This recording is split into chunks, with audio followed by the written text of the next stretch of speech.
en Allemagne. Il y a un club, Dortmund.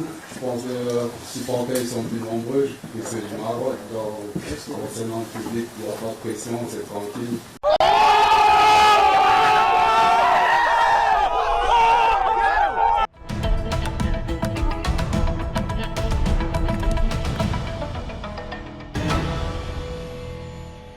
Avec cette punch, tu te dis peut-être que ça a chambré fort en conférence de presse avant le quart de finale entre le Cameroun et le Maroc. Bah pas du tout. Il est beau ton pull. Ah non, c'est toi ton pull qui est beau. Ah non, ton pull il est plus Mais beau. regarde ta petite veste. Ah il est trop beau ton pull. Ah non, c'est ta veste. Arrête, c'est le tien qui est le plus Non, beau. c'est le tien. Mais non, c'est le tien. Non, je crois que c'est le tien. Mais non, regarde, il est doux. Les deux sélectionneurs ont sorti les courbettes, le cirage et la pommade. Je crois que c'est le Maroc qui a le stade. On a Achraf Hakimi qui joue au PSG, qui est meilleur joueur africain. Donc, dans les trois du classement, il n'y a aucun Camerounais que je sache.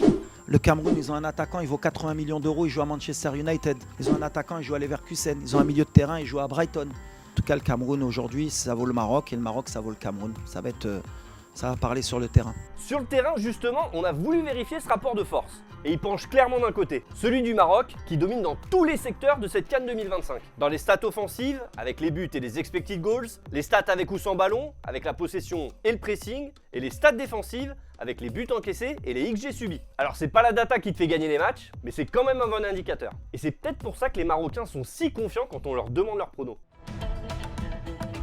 Moi, le pronostic pour Cameroun-Maroc, c'est victoire du Maroc, 3-1, Brahim Diaz, buteur. Et Inch'Allah, tout va bien se passer et on va reporter la CAN. Alors le prono pour moi ce sera un 2-0 ou 2-1 pour le Maroc avec Brahim Diaz décisif, Inch'Allah. 3-1 pour le Maroc, d'accord? Tout pour le Maroc. But de Ayoub El Kabi, une retournée encore. Pronostic du Maroc-Cameroun, un petit 2-1 pour le Maroc, un but de Diaz et un but de Hakimi. Ça va être un match tendu comme il dit Walid Regragui, mais t'inquiète. Moi à mon avis je pense qu'il va y avoir 2-1 pour le Maroc, je dirais un but de Brahim Diaz comme d'habitude, parce que sur cette canne il est bouillant. À ton avis qui marquerait le deuxième? Hakimi sur coup franc.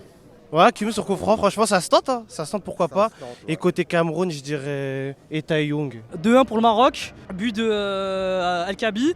Et bien sûr le grand Brahim Diaz. Je pense que ça va être un match difficile, ça va pas être un match facile. Je pense qu'ils vont ouvrir le jeu. Mais frère, il faut faire attention au Cameroun parce que c'est Cameroun, c'est une équipe qui contre-attaque beaucoup et on pêche dans ça. Mais j'ai confiance, on va gagner. Sur place, notre reporter Alex Jacquin a croisé l'homme que tout le monde jalouse. Djibril, le Denis Brognard des cités. Djibril94, créateur de contenu, s'est fait connaître en organisant le Koh-Lantès, un Koh-Lanta des cités avec des défis entre jeunes de quartier. Depuis le début de la CAN, il est bord terrain et il s'est lancé dans un drôle de concept. Et j'essaie de proposer du contenu différent, ce qui veut dire que je vais voir directement les joueurs. Je leur demande leur maillot, ils me donnent leur maillot et je vais les redonner à chaque communauté. Ce qui veut dire que si un joueur marocain, El Khanous m'a donné son maillot, je vais le redonner à un Marocain. Un Algérien m'a donné son maillot à Moussa et Abdelli, je vais le redonner à un Algérien. Pareil, le Mali, la Tunisie, j'essaie de faire pour toutes les communautés. Et comment tu vas les redistribuer tous ces maillots, Djibril? Je vais essayer de le faire, je sais pas comment, mais en tout cas tous les maillots que je récupère, je vais les redonner. Donc je pourrais les garder parce qu'ils volent de l'or. Tout le monde les veut, tout le monde m'appelle, ouais Jib, s'il te plaît, donne-moi ton maillot. Je vais le donner à personne les gars. Franchement, même mes potes, mes meilleurs potes, ils me demandent, mes amis d'enfance. Ouais, s'il te plaît, donne-moi le maillot d'Edj Moussa, donne-moi le maillot de Kamori, etc. Ma soeur, elle m'a appelé pour le maillot de Kamori, je lui ai dit c'est mort, je vais le offrir à des gens. Djibril, il sera pour le Mali, son pays d'origine, en ouverture de ses quarts de finale. Tu vois ici que l'aigle, c'est un vrai aigle celui-là, c'est pas un pigeon. Ah là là là là, mais regarde-moi ça. Oh là là là là.